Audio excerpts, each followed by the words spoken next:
بسم اللہ الرحمن الرحیم۔ السلام علیکم سامعین کرام، اگر آپ کو ان واقعات کا صحیح لطف لینا ہے تو آپ کو چاہیے کہ آپ پہلے اس کی پچھلی قسطیں واچ کر لیں تاکہ سارے واقعات تسلسل سے آپ کو سمجھ میں آ سکے۔ پچھلی قسط میں اسد شیرازی کی کنیز محمود کو دوسری مرتبہ زہر دینے گئی تو وہاں اس نے پھر اسی شیر کو دیکھا، جس کو دیکھ کر وہ وہاں سے واپس آ گئی اور اسد شیرازی کے سامنے گریہ گزاری کرنے لگی کہ وہ یہ خطرناک کام نہیں کر سکتی۔ اس کے بعد کے واقعات اب پیش خدمت ہیں اور یہ قسط نمبر 15 ہے۔ حالات کچھ یوں ہیں: میں ایک صورت میں تیری کوتاہی کو معاف کر سکتا ہوں، اسد شیرازی بولا۔ وہ کس طرح؟ سعدیہ نے سر اٹھایا اور سوالیہ نظروں سے اپنے آقا کی طرف دیکھنے لگی۔ کھڑی ہو جا اور میری باتیں غور سے سن، یہ کہہ کر اسد شیرازی 2 قدم پیچھے ہٹ گیا۔ سعدیہ نئی زندگی کی بھیک مانگنے کے لیے اٹھی اور اس نے اسد شیرازی کے سامنے اپنا دامن پھیلا دیا۔ آقا مجھے حکم دیجئے، میں آپ کے نمک کا حق ادا کرنے کے لیے ہر کام کروں گا۔ اسد شیرازی نے کہا، میں تجھے آخری موقع دیتا ہوں، اگر تو اس مرحلے میں بھی ناکام رہی تو پھر یہ زمین تیرے وجود کو برداشت نہیں کرے گی۔ سعدیہ اسد شیرازی کی اس تنبیہ کا مفہوم خوب سمجھتی تھی۔ ایک بار پھر اس کا دل کانپا، مگر اس امید پر کہ اس نے اپنے آپ کو سنبھال لیا کہ شاید سوئی ہوئی قسمت جاگ جائے اور وہ نئی آزمائش میں پوری اترے۔ غزنی کے مضافاتی علاقے کی ایک مسجد میں نظام شاہ نامی ایک نوجوان رہتا ہے۔ اسد شیرازی نے سعدیہ کو اپنا نیا منصوبہ تفصیل سے بتاتے ہوئے کہا، تو اس سے 2-4 ملاقاتیں کر، پھر ایک دن اسے اپنے حوالے سے بدنام کر دے۔ میں چاہتا ہوں کہ شاہی عدالت میں نظام شاہ پر مقدمہ چلے اور امیر ابو اسحاق اسے سنسار کرنے کا حکم دے دے۔ اس طرح وہ جادوگر دنیا سے رخصت ہو جائے گا، پھر اس کے بعد تو آسانی سے محمود کو زہر دے سکے گی۔ کنیز سعدیہ کو یہ کام زیادہ آسان محسوس ہوا، اگرچہ وہ ایک بے گناہ انسان پر الزام تراشی کے خیال سے بہت غمگین تھی، لیکن کیا کرتی، اس کے پاس اس کے سوا اپنی نجات کا کوئی دوسرا راستہ ہی نظر نہ آتا تھا۔ سعدیہ جانتی تھی کہ اسد شیرازی اپنی سیاست کی بساط پر ناکام مہروں کو سجانے کا عادی نہیں تھا۔ وہ ایسے مہروں کو بے دریغ قتل کروا دیا کرتا تھا اور اس طرح مرنے والوں کے ساتھ ساتھ اس کے راز بھی قبر کی گہرائیوں میں دفن کروا دیا کرتا تھا۔ سعدیہ کو بھی اس ناکامی کے بعد اپنی موت صاف نظر آ رہی تھی، اس لیے وہ نظام شاہ کے ساتھ ایک شرمناک کھیل کھیلنے پر آمادہ ہو گئی۔ اسد شیرازی کے خدمتگار نے کنیز سعدیہ کو دور سے اس مسجد کا پتہ بتا دیا اور خود غزنی واپس لوٹ آیا۔ سعدیہ عام سے کپڑوں اور گہری نقاب میں لپٹی ہوئی مسجد کے دروازے تک پہنچی اور پیش امام سے نظام شاہ کے بارے میں پوچھنے لگی۔ یہ بھی اسد شیرازی کے منصوبے کا ایک حصہ تھا کہ کسی نہ کسی طرح اپنے معاملے میں پیش امام کو بھی گواہ بنا لے۔ یہ نظام شاہ کہاں رہتے ہیں؟ سعدیہ نے نقاب الٹتے ہوئے کہا۔ پیش امام نے ایک خوبصورت نامحرم خاتون کو اس میں قریب پا کر سر جھکا دیا اور مسجد کی طرف ہاتھ کا اشارہ کرتے ہوئے کہا، نظام شاہ مسجد کے ایک گوشے میں رہتا ہے۔ اس کے بعد پیش امام اپنے حجرے میں چلا گیا۔ سعدیہ نے اپنے چہرے پر نقاب ڈالی اور بڑے اعتماد کے ساتھ مسجد کے دروازے کی طرف بڑھی۔ پھر جیسے اس نے مسجد کے اندر قدم رکھنے کی کوشش کی، آگ کی تیز لپیٹوں نے اس کا راستہ روک لیا۔ سعدیہ گھبرا کر پیچھے ہٹ گئی۔ اسے یوں محسوس ہوا کہ مسجد کے دروازے سے لے کر صحن تک ایک تیز آگ بھڑک رہی ہے، مگر ایسی آگ جو انسانی آنکھ سے نظر ہی نہیں آ رہی۔ بس محسوس ہو رہا تھا کہ جیسے مسجد کے اندر تیز انگارے دہک رہے ہوں اور جن کے اثر سے پوری فضا ایک بھڑکتا ہوا نور بن کر رہ گئی تھی۔ سعدیہ نے دوسری بار مسجد کے دروازے میں داخل ہونے کی کوشش کی، مگر اس مرتبہ بھی اسے اپنے قدم واپس کھینچنے پڑے۔ اسے محسوس ہوا کہ اگر وہ تیزی سے پیچھے نہیں لوٹی تو اس کا پورا چہرہ جھلس کر رہ جائے گا۔ اب سعدیہ پر شدید خوف و ہراس طاری ہو گیا اور اس نے اندازہ کر لیا کہ نظام شاہ کوئی معمولی انسان نہیں ہے اور یہ انہی کے جلال روحانی کا اثر ہے کہ اسے مسجد کے دروازے سے صحن تک ناقابل برداشت تپش محسوس ہو رہی ہے، ورنہ حقیقت میں دور دور تک آگ کا ہلکا سا نشان بھی موجود نہیں ہے۔ سعدیہ نے گھبرا کر واپس لوٹ جانا چاہا، مگر اسے فوراً ہی اسد شیرازی کے الفاظ یاد آ گئے، اگر تو اس مرحلے میں بھی ناکام ہو گئی تو تجھے معاف نہیں کیا جائے گا۔ سعدیہ ناقابل بیان دہشت اور عزت میں مبتلا ہو گئی۔ آج تک کبھی اتنی پیچیدہ صورتحال کا سامنا نہیں کرنا پڑا تھا۔ نہ وہ پلٹ کر اپنے گھر واپس جا سکتی تھی کہ وہاں اسد شیرازی کی شمشیر بے نیام اس کے اور دوسرے اہل خانہ کے خون سے اپنی پیاس بجھانے کے لیے بے چین تھی، اور نہ وہ کامیابی حاصل کرنے کے لیے مسجد کے اندر داخل ہو سکتی تھی کہ وہاں ایک نادیدہ آگ اپنی پوری ہولناکیوں کے ساتھ بھڑک رہی تھی۔ جب سعدیہ کے سمجھ میں کچھ بھی نہ آیا تو وہ بہتے ہوئے آنسوؤں کے ساتھ چیخ چیخ کر کہنے لگی، نظام شاہ، میں غلامی کی زنجیروں میں جکڑی ہوئی ایک مجبور عورت ہوں، خدا کے واسطے مجھے چند لمحوں کے لیے مسجد کے اندر آ کر اپنی صفائی پیش کرنے کا موقع عنایت فرما دیجیے، پھر میں زندگی کے مقصد کی طرف واپس چلی جاؤں گی۔ جیسے ہی سعدیہ کے زبان سے یہ الفاظ ادا ہوئے، اسے محسوس ہوا کہ جیسے نادیدہ آگ کی تپش ایک دم ختم ہو گئی۔ سعدیہ تیزی سے مسجد کے دروازے میں داخل ہوئی اور صحن عبور کر کے اس جگہ پہنچی جہاں نظام شاہ اپنے بوسیدہ کمبل پر بیٹھے ہوئے آنے والی عورت کا انتظار کر رہے تھے۔ نظام شاہ کو دیکھتے ہی سعدیہ کے جسم پر لرزہ سا طاری ہو گیا اور وہ چند قدم چل کر مسجد کے فرش پر سجدے کی حالت میں گر گئی۔ نظام شاہ، میں بے قصور ہوں، مجھے معاف کر۔ سعدیہ اعتراف گناہ کرتے ہوئے کسی ایسے مجرم کی طرح رو رہی تھی جس پر زندگی کے تمام راستے بند ہو چکے ہوں۔ کاش آپ میری مجبوریوں کا اندازہ کر سکتے۔ اٹھو خاتون، نظام شاہ کی مہربان اور دل نشین آواز ابھری، یہ مسجد ہے، یہاں اللہ کے سوا کسی دوسرے کو سجدہ نہیں کیا جاتا۔ سعدیہ لڑکھڑاتے قدموں سے کھڑی ہونے کی کوشش کرنے لگی تو نظام شاہ نے کہا، سکون سے بیٹھو، یہ کسی شہنشاہ یا امیر کا دربار نہیں کہ تم احتراماً اس کے آگے کھڑی رہو، یہ خالق کائنات کا دربار ہے، یہاں شاہ و گدا سب برابر ہیں۔ سعدیہ دو زانوں ہو کر بیٹھ گئی تو نظام شاہ نے اسے دوبارہ مخاطب کرتے ہوئے کہا، اگر ہم تمہاری مجبوریوں کو نہیں سمجھتے تو پھر تم مسجد کے اندر داخل ہونے کا سوچ بھی نہیں سکتی تھی، اور اگر تم ہر دھرمی کے ساتھ اپنی کوشش جاری رکھتی تو جل کر خاک ہو جاتی۔ سعدیہ کا جسم اب بھی لرز رہا تھا، وہ نظام شاہ کے چہرے کی طرف دیکھنا چاہتی تھی مگر ہر بار اس پر ایک انجانی دہشت طاری ہو جاتی اور وہ گھبرا کر اپنا سر جھکا لیتی۔ پھر اسی حالت میں سعدیہ نے اپنے آقا حضرت شیرازی کے ناپاک عزائم بیان کرتے ہوئے کہا، میں دل سے نہیں چاہتی تھی کہ صاحبزادے محمود کے جسم پر ہلکی سی بھی خراش آئے، مگر چونکہ کنیز ہوں اس لیے مالک کے اشارے میں بار بار ناچتی ہوں، اور اسی طرح میں یہ بھی نہیں چاہتی تھی کہ آپ جیسے معصوم انسان کے صاف و شفاف لباس پر تہمت کا کوئی غلیظ اور بدنما داغ ابھر آئے، مگر کیا کروں، اپنی مرضی سے نہ سانس لے سکتی ہوں اور نہ موت کی خواہش کر سکتی ہوں۔ کئی بار دل چاہا کہ خودکشی کر کے عزت اور گناہوں کی زندگی سے نجات حاصل کر لوں، مگر پھر یہ سوچ کر ڈر گئی کہ میرے بوڑھے ماں باپ اور چھوٹے بہن بھائیوں کو کیا ہوگا۔ میں جانتی ہوں کہ میری موت کے بعد بھی اسد شیرازی میرے متعلقین کو معاف نہیں کرے گا۔ میں یہ بھی جانتی ہوں کہ ناکام واپسی کے بعد قصر شاہی میں عذابناک موت میری منتظر ہوگی۔ پھر میں کہاں جاؤں نظام شاہ، کہاں جاؤں؟ مجھے دور دور تک کوئی راستہ نظر نہیں آتا۔ یہ کہہ کر کنیز سعدیہ کسی معصوم بچے کی طرح رونے لگی۔ گھبراؤ نہیں خاتون، ابھی خدا کی زمین پر تمہارے لیے باعزت اور پرسکون زندگی کا راستہ موجود ہے۔ نظام شاہ نے اس مہربان اور دل نشیں لہجے میں سعدیہ کو مخاطب کرتے ہوئے کہا، تم اپنے دل سے آتش پرستی کے بت کو نکال کر پھینک دو، پھر تمہیں اسد شیرازی جیسے بھیڑیے کوئی ضرر نہیں پہنچا سکیں گے۔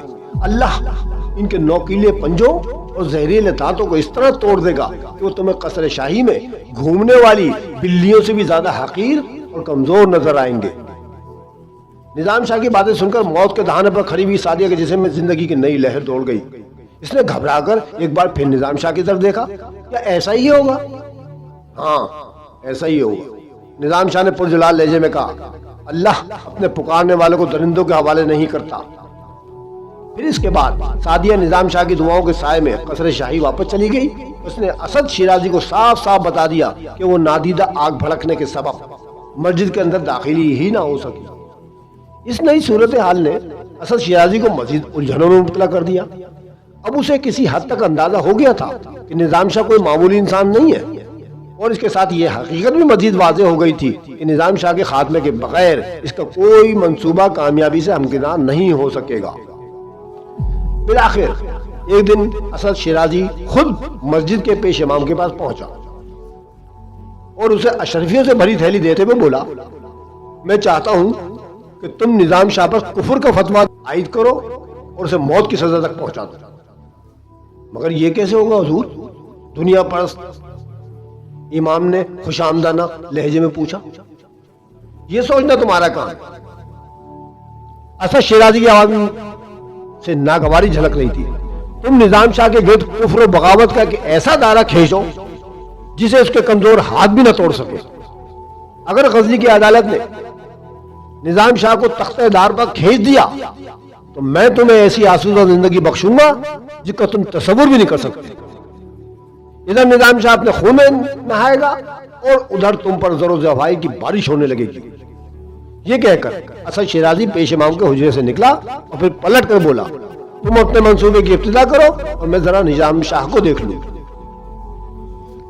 پھر اسد شیرازی مسجد میں داخل ہو کر نظام شاہ تک پہنچا۔ نظام شاہ خلاف معمول دروازے کی طرف دیکھ رہے تھے، جیسے انہیں بہت دیر سے اسد شیرازی کا انتظار ہو۔ پھر جو ہی اسد شیرازی کی نظریں نظام شاہ کی نظروں سے چار ہوئیں تو دوسرے لوگوں کی طرح اس کے جسم پر بھی شدید لرزہ سا طاری ہو گیا۔ اسد شیرازی کی حالت دیکھ کر نظام شاہ مسکرائے، میں تیرا ہی انتظار کر رہا تھا، کمزور غلاموں اور ناتواں کنیزوں کو بھیج کر مجھے آزمانا چاہتا تھا۔ مردانگی تو یہ تھی کہ خود آتا اور اس جلتی ہوئی آگ میں اپنا ہاتھ ڈال دیتا۔ نظام شاہ کے سامنے اسد شیرازی کا ہر منصوبہ بے نقاب ہو چکا تھا۔ یہ سوچ کر اس کے بدن کی لرزش کچھ اور بڑھ گئی۔ تاہم اس نے اپنے بکھرے ہوئے اعصاب کو سمیٹنے کی کوشش کی۔ نظام شاہ، میں نے آج سے پہلے تجھے کبھی نہیں دیکھا تھا، اس لیے میرے اور تیرے درمیان بھلا دشمنی کی کوئی بنیاد بھی نظر نہیں آتی، پھر تو میرے راستے کا پتھر کیوں بن گیا ہے؟ اسد شیرازی بے ادبوں کے لہجے میں بول رہا تھا۔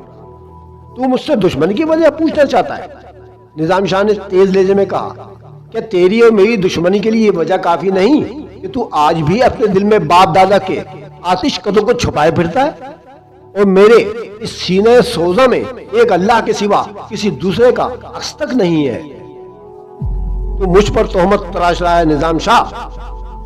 اسد شیرازی خوف و دہشت میں مبتلا ہونے کے باوجود زور سے چیخا، تجھے میرے ایمان کی تکذیب یا تصدیق کا کوئی حق نہیں، یہ بندے کا ذاتی معاملہ ہے، یہ صرف یزداں ہی جانتا ہے۔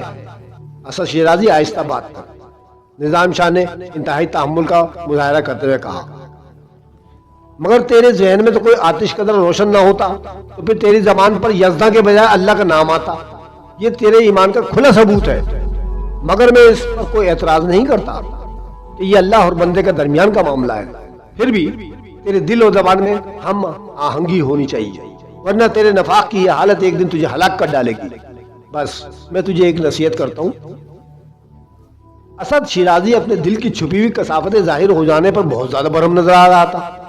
مجھے تجھ جیسے بے عمل انسان کی نصیحت کی ضرورت نہیں ہے، خیر حجت پوری ہو چکی۔ نظام شاہ حزب عدت بہت زیادہ پرسکون نظر آ رہے تھے۔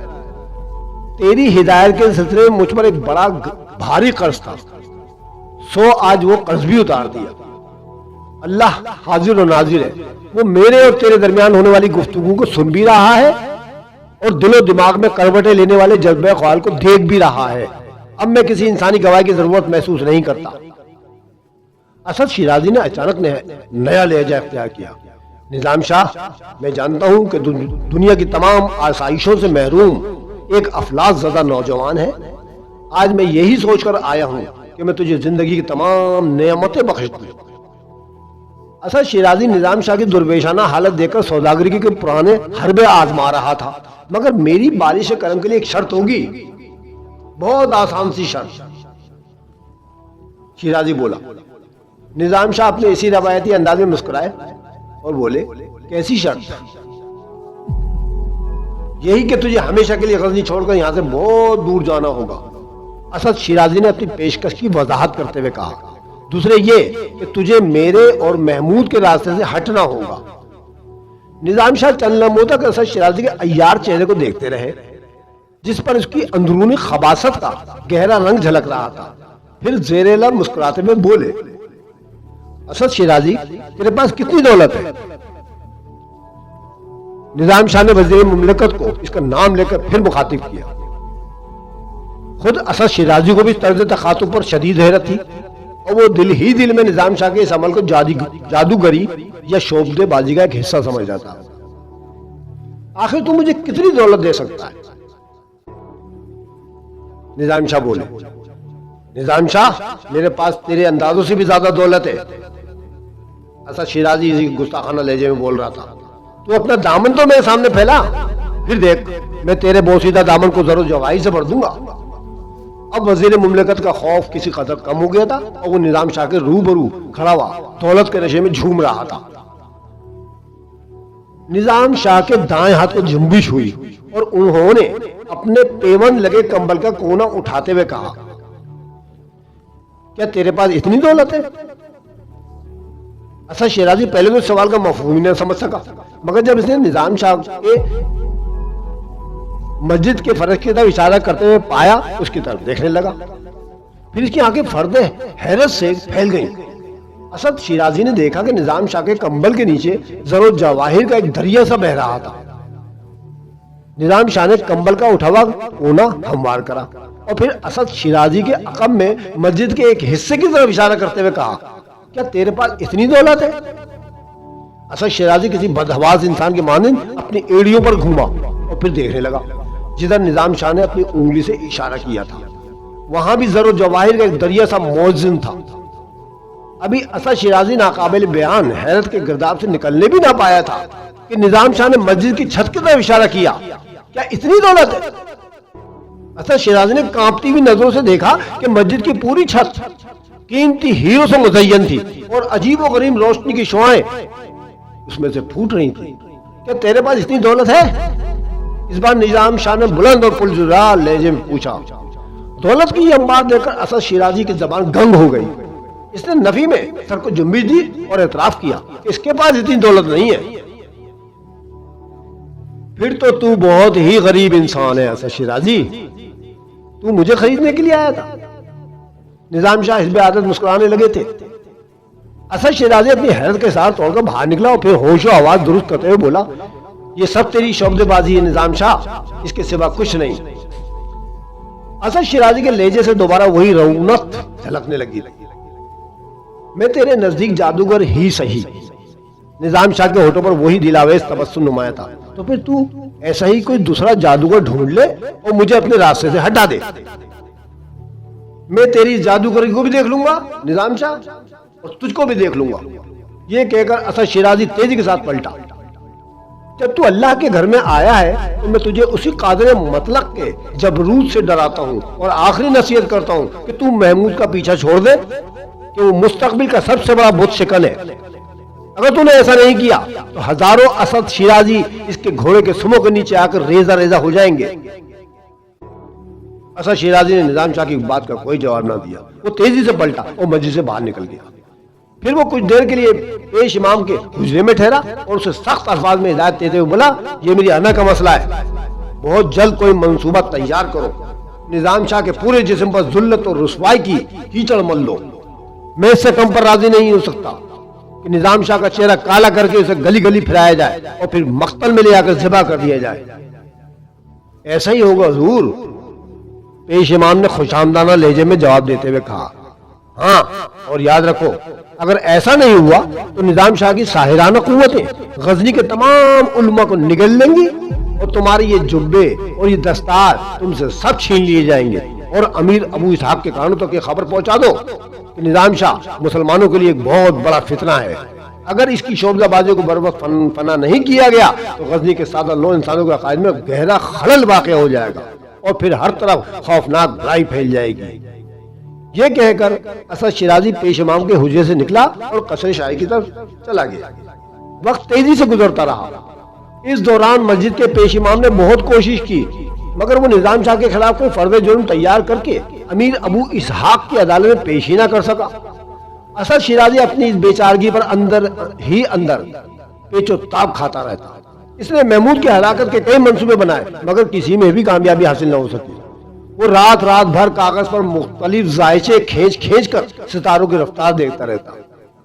ستارے آج بھی اسے یہ کہتے تھے کہ محمود جوانی کی منزل تک نہیں پہنچ سکے گا، بلکہ عالم طفلی میں ہی کسی حادثے یا بیماری کا شکار ہو کر مر جائے گا۔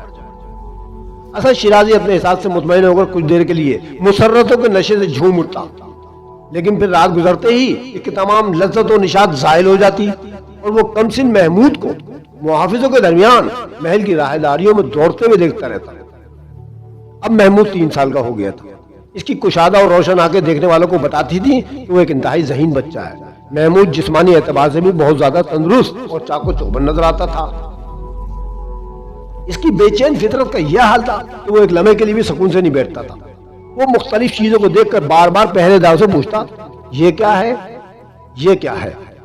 پہرے دار اس کے سوالوں کا جواب دیتے دیتے تھک جاتے، مگر محمود کے ہونٹ ہمیشہ حرکت میں رہتے۔ اسد شیرازی بھی بہت دور سے تمام مناظر دیکھتا رہتا اور خون کے گھونٹ پی پی کر رہ جاتا۔ اس کا بس نہیں چلتا تھا کہ خود ہی محافظوں کا حصار توڑ کر محمود کو ہلاک کر ڈالے۔ اسد شیرازی کو اکثر محسوس ہوتا تھا کہ سبکتگین کا بیٹا محمود نہیں، اس کی اپنی موت آہستہ آہستہ جوان ہو رہی ہے۔ پھر ایک رات اسد شیرازی نے صبح کے قریب ایک عجیب و غریب خواب دیکھا۔ اس نے دیکھا کہ قصر شاہی میں زلزلہ آ گیا، لوگ دیوانہ وار چیختے ہوئے ادھر ادھر بھاگ رہے ہیں، اور پھر اسی دوران محل کا ایک برج یعنی ستون ٹوٹ کر زمین پر گرا۔ خوف و دہشت کے اثر سے اسد شیرازی کی آنکھ کھل گئی۔ اس نے گھبرا کر اپنے کمرے کا جائزہ لیا۔ تمام در و دیوار اپنی اپنی جگہ قائم تھے۔ اسد شیرازی نے گہری سانس لی اور اپنے خواب کی مختلف تعبیروں پر غور کرنے لگا۔ پھر اچانک اس کے ذہن میں ایک برق سی لہرائی، یہ ٹوٹنے والا برج محمود بھی ہو سکتا ہے، کیونکہ اس کا تعلق بھی تو شاہی خاندان سے ہے۔ خواب کی اس تعبیر نے اسد شیرازی کو عجیب سا سکون بخشا اور وہ مطمئن ہو کر محمود کی ہلاکت کا انتظار کرنے لگا۔ ابھی اسد شیرازی کے اس خواب کو چند روز ہی گزرے تھے کہ امیر ابو اسحاق بیمار پڑ گیا۔ مملکت کے تمام نامور طبیبوں نے اپنے اپنے نسخے آزمائے، مگر ابو اسحاق کی سانسوں کا شمار ختم ہو چکا تھا۔ مختصر سی علالت کے بعد امیر البتگین کا یہ لائق بیٹا دنیا سے رخصت ہو گیا۔ پھر جب قصر شاہی ماتمی چیخوں سے گونجنے لگا تو اسد شیرازی کو اپنا خواب یاد آیا۔ محل کے برج گرنے کا منظر محمود کی ہلاکت کی نہیں، امیر ابو اسحاق کی موت کی طرف سے ایک مبہم اشارہ تھا۔ یہ سوچ کر اسد شیرازی اداس ہو گیا۔ پھر اس کی اداسی اچانک وحشت میں تبدیل ہو گئی۔ امیر ابو اسحاق کی موت کے بعد غزنی کی حکمرانی کا مسئلہ درپیش تھا اور اسد شیرازی کی آنکھوں کے سامنے بار بار سبکتگین کا چہرہ ابھر رہا تھا۔ امیر البتگین اور ابو اسحاق سے بہت زیادہ قریب جو شخصیت تھی وہ سبکتگین کی تھی۔ اکثر لوگ سبکتگین ہی کو اس عہدے کے لیے سب سے زیادہ طاقتور اور مناسب امیدوار سمجھ رہے تھے۔ اس خیال کے آتے ہی اسد شیرازی بدحواس نظر آنے لگا۔ وہ بار بار شراب کا جام لبریز کرتا اور اپنے حلق میں انڈیل لیتا۔ ارمغانہ بہت دیر تک خاموشی کے ساتھ اپنے باپ کی وحشت و اضطراب کا یہ منظر دیکھ رہی تھی۔ آخر کار اس سے خاموش نہیں رہا گیا اور وہ اسد شیرازی کو مخاطب کر کے کہنے لگی، بابا جان، کیا آپ کو کسی ذہنی خلش کا شکار ہے؟ خدا حافظ۔